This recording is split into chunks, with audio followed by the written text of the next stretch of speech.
The National Human Rights Commission has organized what it calls a national convergence on the controversial draft constitution currently being considered in the National Assembly.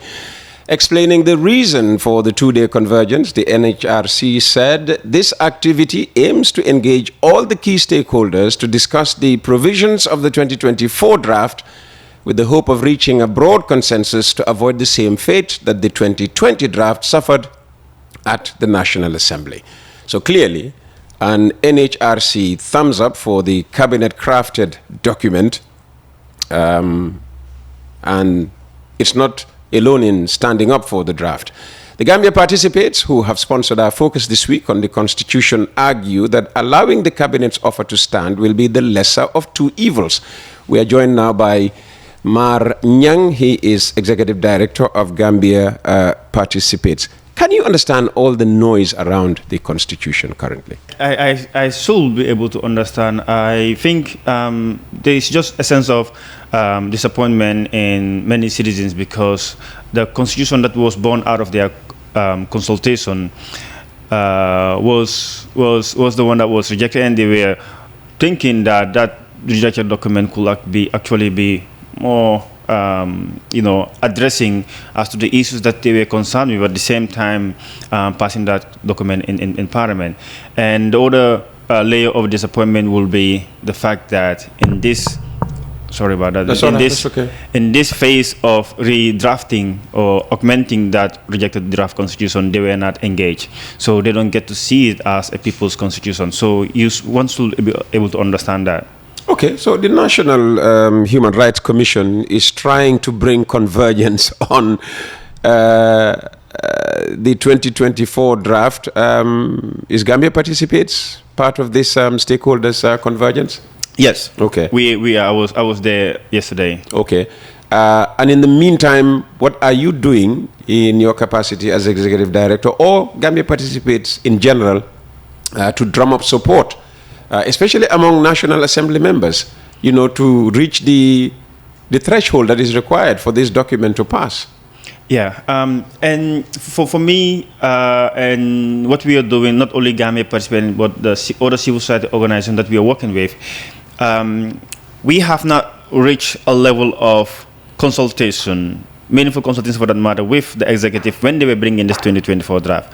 But that does not mean that this constitution is going to be passed as it is. If we are unable to achieve that with the executive, we can achieve that with the National Assembly. Every parliamentarian represents, to be specific, the elected ones represent a constituency. Yeah. So 53 of them except for 5. 53 of all of our constituencies have representatives.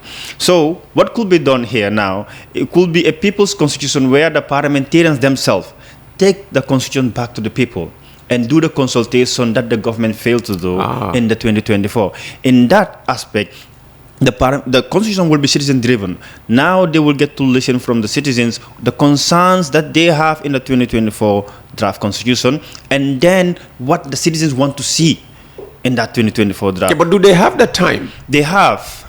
The first reading when it's presented, the second reading, the parliament only have to accept in principle whether they want a new constitution or not. And I'm glad that Council Saluta was making this clarification yesterday, that they have to, and he said this at the National Human Rights Constitution Convergence, they have to agree in principle, do the country want a constitution? If it is yes, then they pass it to the committee stage. Now that is where you have to look at the document itself. So the same advocacy that is being done, that the 2020 constitution, which is citizen-driven, should be brought back and be amended. The same amendment that they could do in the committee stage in the 2020 draft, they could do the same thing in the 2024. In fact, majority of what was removed from the 2020 draft, they could actually bring it back in the 2024 draft. So it is Parliament taking the constitution now back to the people. With that, you will see a very good model of constitution building. And the people will be able to decide what they want to see in the constitution instead of only the executive sitting and deciding it. And do you think, except for, electioneering purposes, canvassing for votes, that these parliamentarians actually go back and have, meaningful consultations with their people? Well, it's a big challenge because what we have seen is most of the time such sensitive bills, they are voted on party lines. Unfortunately, it is the party taking a position, but the citizens' position are not taken into consideration, because 2020 there was a citizen position that this will pass this and then make the amendments, but all the votes were based on party lines. So it's always political parties.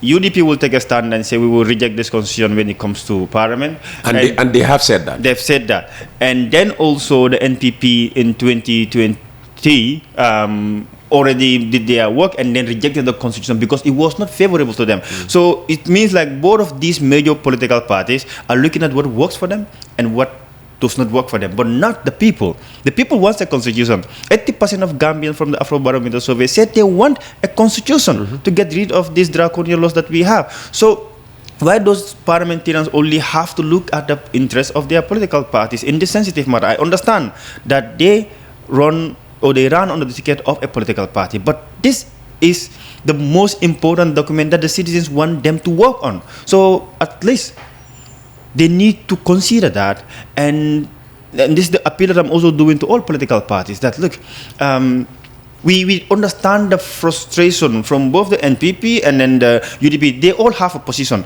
In the 2020, the NPP have their own reservation, UDP also have their reservation in the 2024, and we need to understand that. So the appeal that we are making to these two big political parties is, let's now sit, right? Look at the 2024 draft. Take it back to the people and let the people decide what type of constitution they want.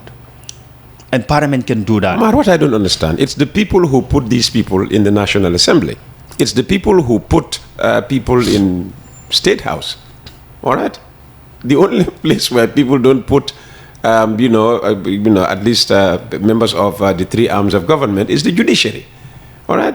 Why can't the people punish the very people they send into Parliament and State House when they don't do, what is expected of them? We wanted a constitution. You just said that, the ruling party led by the president did not want that constitution and engineered its downfall in Parliament. So they should have been punished. Yeah, I mean, most of those parliamentarians were actually punished. If you look at the 2022 parliamentary elections, right? Most of those that rejected the 2020 draft were punished. And it's the same reminder that I'm telling parliamentarians.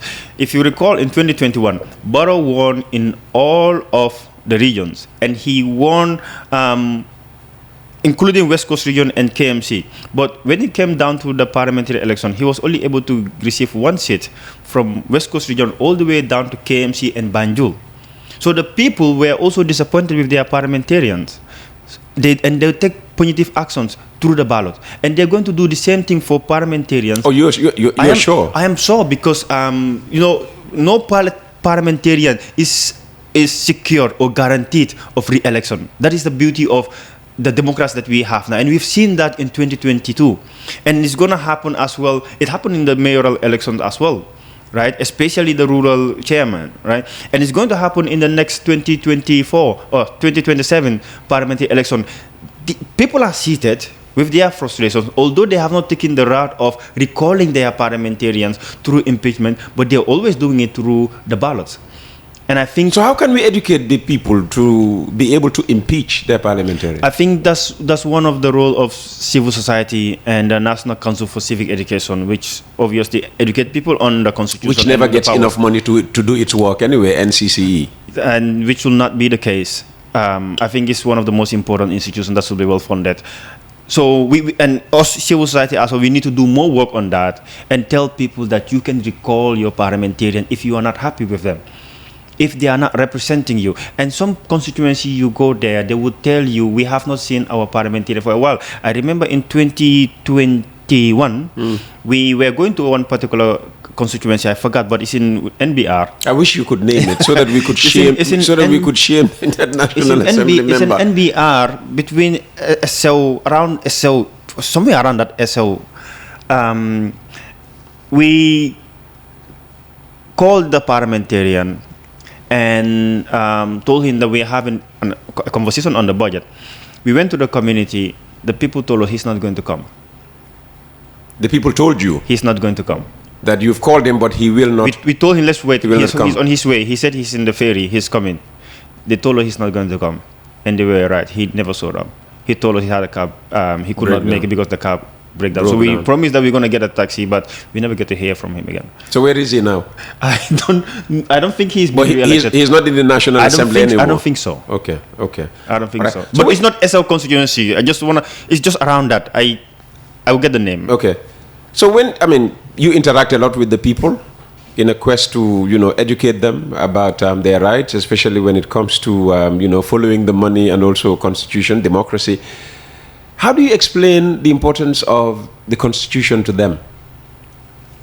So we tell them this is what is going to, in a layman language, the constitution can make it a requirement that you have free medical care and access to medical care. Make it a constitutional requirement that, like the policy that the government is saying, you don't have to walk for 2 kilometers or 1 kilometer without having any school. The constitution can also make that requirement. So we're telling people that this is the rule book that decides how you are going to live in this country. The dignity that you deserve, whether you are going to get it or not. This is that document that can give you that. This is that document that can also give you the right, if you are not happy with the government, to go on to the streets and protest without requiring any permit from the one that you want to protest against. If you want to protest against the police, you can go and then protest without asking the police to give you the permit to do so. This is the constitution that is going to give you your child and your future generation access to education free of charge, if that is what you want. And this is the constitution as well that is going to decide whether a president or any leader that you have elected, right, that is guilty of any illicit action could be removed from his or her office without waiting to do that at the ballot. And this is the constitution where if you have disputes with anybody and any institution, you can go to a particular institution, which is the judiciary. And this is the constitution that will decide how that judiciary is going to be constructed and who are those that are going to be in there. So we try to make it as simple as possible for them to understand a constitution is not just a political or a legal person's business. And I think that is one of the things that we have to do, because there's also sometimes lack of interest in the conversation. Right, because we make it look so complex that citizens lose interest along the way. So let's say the constitution is passed, which is your wish. Then what happens? Because then, we all have to go back to the people to prepare them for the 75% threshold, for the referendum. So how do you educate the people about the importance of voting yes instead of no? Our wish is to get the constitution passed with the amendments that we have prepared. I'm just saying, let's know that now the scenario is it is passed with the amendments. It is passed with amendments, with all the amendments that Gambia participates and wants. The citizens want. Yeah. Yes. So now the first layer after that is passed is to prepare the citizens to understand first what they are voting for.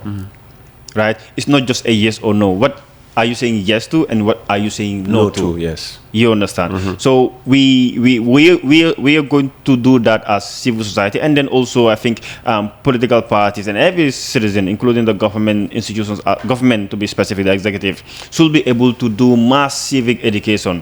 The political parties also should do mass civic education, right, and tell the citizens that this is ushering Gambia to a new progressive democratic society. And these are the values, right?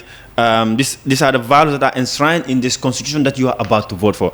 These are the differences between this draft and the 1997 that is currently governing you, right? If this is passed, how is it going to impact your life? These are the messaging that you need to put out there so the citizens get to understand what they are voting for. Instead of just going and telling people, go and vote. Come out numbers and vote. I don't think that is a very strategic way of getting people to come out and vote, especially if they don't know what they are voting for. And just finally, what would you like to add to the conversation, Marr? Sorry, to thank you first for giving us this platform. Not at all. You gave me money. I should be the one thanking you. Well, your program is well sponsored, but you find a way to fit it in. So I think it's one of the most listened program in this country, media program to be specific.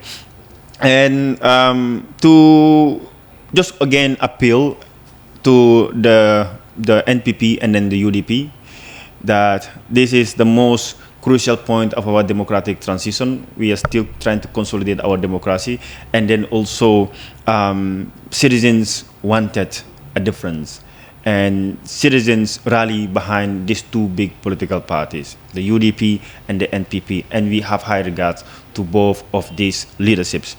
Now, we have a 2020 draft that not everyone was happy with.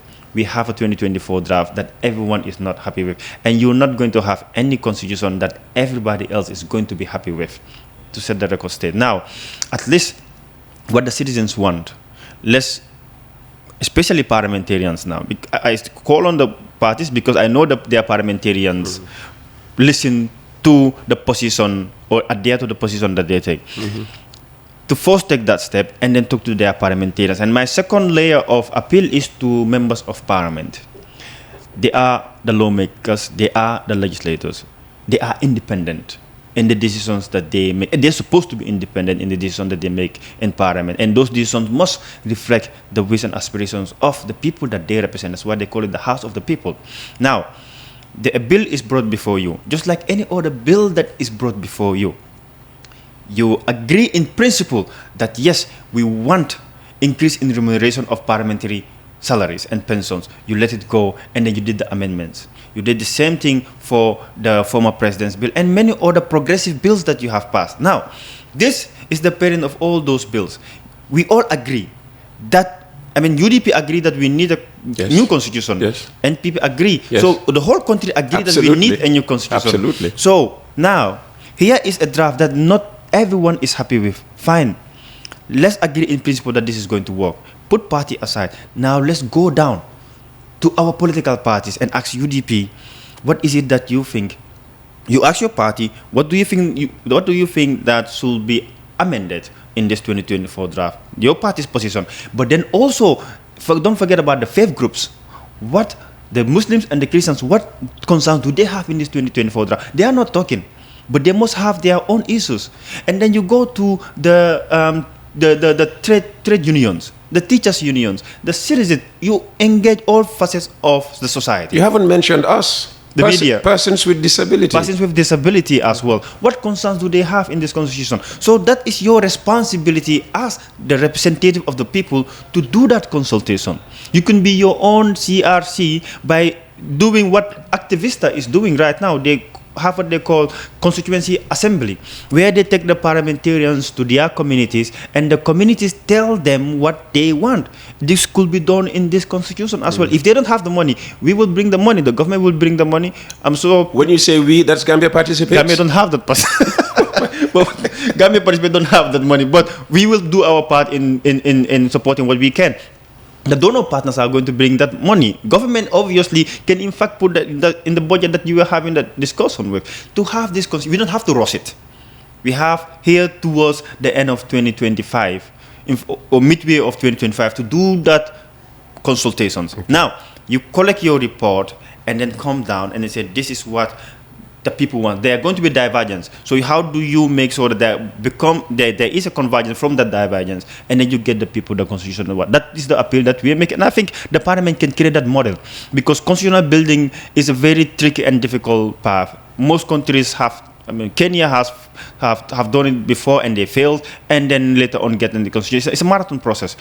Parliament can bring in that model where you have a parliamentary-driven initiative where they engage citizens to decide what type of constitution they want instead of the executive. I hope they're listening to you, Marr. Thank you very much again. And I hope, you'll use Follow the Money to sponsor another week where we just look at the national budget, because that's another important, topic of national conversation. We will hopefully come back. All right, that's Marr Nyang. He's the Executive Director of Gambia Participates. And that brings us to the end of today's program. But before I go, let me inform you or remind you, as the case may be, that after almost 10 years of serving only coffee in the morning, we have now also begun, since yesterday, to serve tea in the afternoon. Yes, tea time was launched on Thursday, taking advantage of 3 or 4 Majak students choosing to learn the ropes here at West Coast Radio, plus a number of freelance reporters who do work for us regularly. If you missed yesterday's launch, don't miss today's edition at 4 p.m. That's tea time. And one of the items to look forward to is an exclusive interview with the majority leader in the National Assembly, the Honorable Bile Tunkara NPP. He'll be sharing some thoughts on both the budget and draft constitution. And that's on Tea Time, West Coast Radio's brand new news and current affairs program at 4 p.m. today. Meanwhile, this is where we draw the curtains on this edition. It's also the last for the week. So here's wishing you a very nice weekend, and I'll see you back here on Monday.